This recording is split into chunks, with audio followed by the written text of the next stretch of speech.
ketika ada kegiatan ceramah di masjid itu, dia melihat seorang orang kulit putih, ya, orang kulit putih datang ke masjid itu, tapi nggak ikut kegiatan orang-orang di masjid itu, ceramah dengerin ceramah, sholat dia juga ikut sholat gitu. Sampai akhirnya setelah sholat, setelah ceramah, teman saya ini dan teman-temannya mau berangkat dari San Diego ke San Francisco, gitu ya, di Amerika ya. Ceritanya mereka ini memang sebuah tim dakwah yang kerjanya ya setiap minggu mereka adakan perjalanan ke kota-kota mana untuk berdakwah. Nah malam itu pas mereka mau berangkat, karena di situ tempat di masjid itu si orang kulit putih itu masih di situ, akhirnya ditanya kan sama si teman saya nih, kamu lagi nungguin siapa? Enggak nungguin siapa-siapa gitu. Terus akhirnya ditawarin mau ikut ke San Francisco gitu, mau dakwah. Ikut, katanya boleh. Akhirnya semobil lah mereka, berapa orang dalam mobil. Ngobrol, ternyata di dalam mobil baru ketahuan kalau orang itu bukan muslim. Ternyata itu orang Yahudi, Bu. I'm Jews gitu katanya. Lah orang-orang muslimnya di dalam mobil kan pada bingung semua. Lah gimana ceritanya tadi di masjid bisa ikut sholat, bisa ikut dengerin ceramah, atau sekarang di mobil baru ngaku kalau dia bukan muslim. Ya. Sepanjang perjalanan dari San Diego ke San Francisco itu makan waktu kira-kira katanya sekitar 8-10 jam. Ngobrol, akhirnya orang Jews itu akhirnya masuk Islam. Alhamdulillah masuk Islam ya. Ternyata orang Jews itu juga bukan orang sembarangan. Ternyata dia adalah seorang atlet olahraga yang terkenal gitu. Cuman teman-teman muslim yang di dalam mobil juga nggak begitu ngikutin televisi, jadi nggak tahu itu orang siapa gitu. Tapi alhamdulillah orang Yahudi itu akhirnya masuk Islam di dalam mobil. Alhamdulillah dong. Alhamdulillah. Setelah sampai di San Francisco, mereka mencari tempat, mereka bermalam di sebuah masjid. Ya. Di dalam masjid itu mereka pas tidur, teman saya itu malam-malam terbangun. Ada orang nangis gitu. Nangisnya bukan nangis biasa, nangisnya nangis kenceng gitu. Nangisnya kenceng.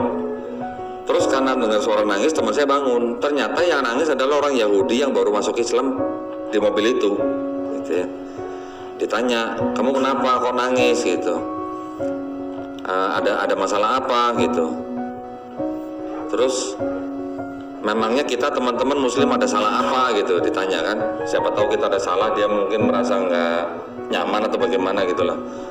Dia nangis. Terus akhirnya setelah dia bisa menenangkan diri, dia ngomong begini, kami ini orang Yahudi, istilahnya kami yang di barat ini, kalau kami bikin sesuatu yang bermanfaat ya, itu kami bagikan ke negara-negara lain, termasuk negara-negara Islam. Kami bikin mobil, ya mobil kan ciptaan apa istilahnya, boleh dibilang ciptaan Amerika lah, Ford lah gitu ya. Dikirim ke negara lain, termasuk ke negara Islam. Kan mobil kan bermanfaat, kan berguna, bermanfaat. Dikirim ke negara Islam. Begitu juga handphone, pesawat, macam-macam lah. Semua teknologi yang bermanfaat mereka ciptakan, dibagikan untuk orang-orang selain mereka juga, termasuk negara-negara Muslim. Terus kalian itu yang orang-orang Islam, kalian tuh jahat katanya. Jahat. Okay. Saya ngomong pakai bahasa jahat nih. Aslinya sebenarnya kriminal sebenarnya. Aslinya orang Yahudi sebenarnya ngomong tuh kalian tuh kriminal. Maksudnya apa? Kalian ya istilahnya kami punya barang yang bermanfaat, kami bagi buat kalian. Tetapi kalian punya sesuatu yang jauh lebih bermanfaat, yang jauh lebih bernilai, yang bisa menuntun kita sampai ke akhirat, ya, mendapatkan jannah. Kalian kenapa nggak bagikan buat kita? Maksudnya gitu. Artinya apa?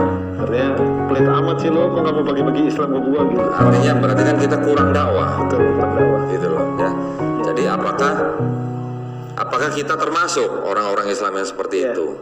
Betul. Yang tidak mau membagikan sesuatu yang sudah diturunkan Allah Subhanahu wa taala. Itu aja pesan saya sebenarnya. Ini pesan singkat, tapi sebenarnya ini bisa menjadi pesan yang sangat dalam ya buat kita ya.